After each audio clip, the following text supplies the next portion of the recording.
आज आपण एन्कोडरच्या बाबतीत पाहणार आहोत। मागचा जो व्हिडिओ होता पार्ट 3 चा आपण त्याच्यामध्ये डिकोडरच्या बाबतीत पाहिलं होतं। आज आपण एन्कोडरच्या बाबतीत पाहणार आहोत। डिकोडरच्या एक्झॅक्ट उलट फंक्शन जे असतं ते एन्कोडर मध्ये असतं। आता मी तुम्हाला सांगितलं होतं मागे टेलिफोन कीपॅडचं उदाहरण दिलं होतं। टेलिफोन कीपॅड मध्ये काय असतं की डिजिटल नंबर्स असतात 0 to 9 पर्यंत आणि नंतर ते जे सिग्नल जातात तर हे नंबरिंगचे सिग्नल्स आपल्याला समजा 9 माहिती आहे तर आपण 9 दाबला मात्र त्याचं रूपांतर त्या टेलिफोन कीपॅडने काय केलं 1001 मध्ये म्हणजे 9 या बायनरी मध्ये केलं आणि नंतर दिलं।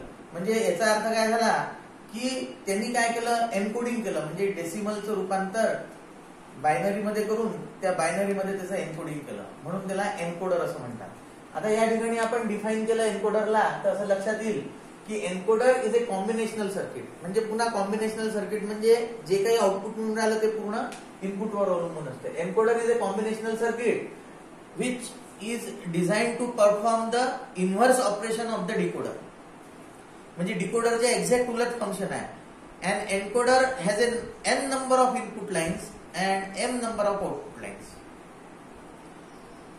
म्हणजे n number of input lines असतात आणि m number of output lines असतात।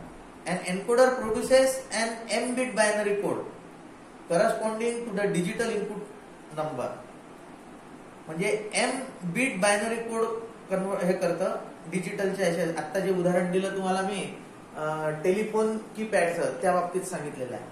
The encoder accept an n-input digital word and convert it to an m-bit another digital word। पहा आपल्या असं लक्षात येईल कि an encoder produces an m-bit binary code corresponding to the digital input number। Digital input number म्हणजे telephone keypad वर 0 to 9 पर्यंत जे डिजिटल इनपुट नंबर असतात त्याचं रूपांतर हा एन्कोडर काय करतो m-bit बायनरी कोड मध्ये करतो। आता इथे m-bit म्हणजे आपण 4 बिट्स घेतलेले आहेत ज्याला आपण निबल म्हणतो त्याच्यामध्ये त्यांनी त्याचं रूपांतर केलं जसं आता सांगितलं होतं मी तुम्हाला। 9 हा डिजिटल डेसिमल जो आहे त्या डेसिमलचं रूपांतर 1001 या बायनरी नंबर मध्ये केलं जाईल। नंतरची आपण त्याची ब्लॉक डायग्राम पाहिली तर आपल्या असं लक्षात येईल प्रायोरिटी एन्कोडरच्या बाबतीत की this is a special type of encoder. Priority encoder कशाला म्हणतात प्रायोरिटी म्हणजे प्राधान्य। This is a special type of encoder priority is given to the input line. कोणत्या इनपुट लाईनला प्रायोरिटी द्यायची हे त्याच्यावर ठरवलं जातं। जसं तुम्हाला माहिती असेल की पूर्वीच्या काळी टेलिफोन लाईन्स मध्ये हॉटलाईन म्हणून एक प्रकार असा किंवा हॉटकॉल की अर्जन्सी असायची कोणती एक्सपायरी मेसेज किंवा याची तर त्यामुळे सगळे कॉल हे जाऊन सगळ्यात पहिले प्राधान्य त्याला द्यायला जायचं। तर अशा पद्धतीने प्रायोरिटी देखील त्याच्यामध्ये दिल्या जाते ज्याला आपण प्रायोरिटी एन्कोडर असं म्हणतो। तर if 2 or more input line are 1 at the same time then the input line with highest priority will be considered। ज्याची हायेस्ट प्रायोरिटी आहे ती लाईन कन्सिडर केल्या जाईल। There are 4 input D0, D1, D2, D3 म्हणजे 4 data input lines आहेत and 2 output Y0 and Y1। Out of the 4 input D3 has the highest priority and D0 has the lowest priority। म्हणजे या ठिकाणी काय सांगितलंय की D0 म्हणजे data 0 आणि D3 म्हणजे हायेस्ट प्रायोरिटी असं दाखवलेलं आहे। If D3 is equal to 1 then Y1 is equal to 1 irrespective of the other inputs। Other input कोणतेही असो मात्र ज्या वेळेस हे 1 राहील त्यावेळेस D3 हा सिलेक्ट करून आउटपुट मध्ये आपल्याला 1 मिळेल। If D3 is equal to 0 and D2 is equal to 1 then Y0 is equal to 10 म्हणजे 10 irrespective of the other inputs।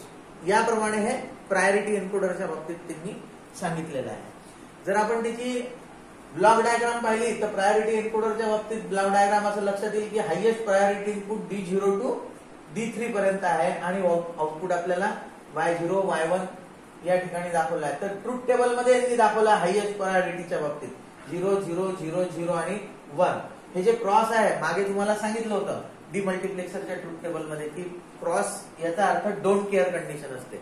Don't care condition याचा अर्थ असा की आयदर इथे 0 असो किंवा 1 असो, त्यांनी कोणत्याही प्रकारे आउटपुटवर परिणाम होत नाही, त्याला आपण म्हणतो डोंट केअर कंडिशन.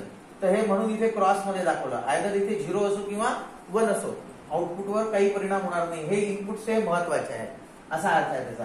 त्याच्यानंतर इथे इनपुट्स दिलेले आहेत 0 0 0 0 0 1 1 आणि या ठिकाणी don't care don't care don't care. आणि लोएस्ट प्रायोरिटीचं दाखवलेलं आहे त्यांनी D0च्या बाबतीत, जसं हायएस्ट प्रायोरिटी D3च्या बाबतीत दाखवलं आहे. आणि आउटपुट त्यांनी दाखवलेलं आहे Y0 आणि Y1च्या बाबतीत. तर या ठिकाणी इनपुटला इनपुट 0 0 असेल तर आउटपुट जे आहे ते डोंट केअर कंडिशन मध्ये चाललं जातं.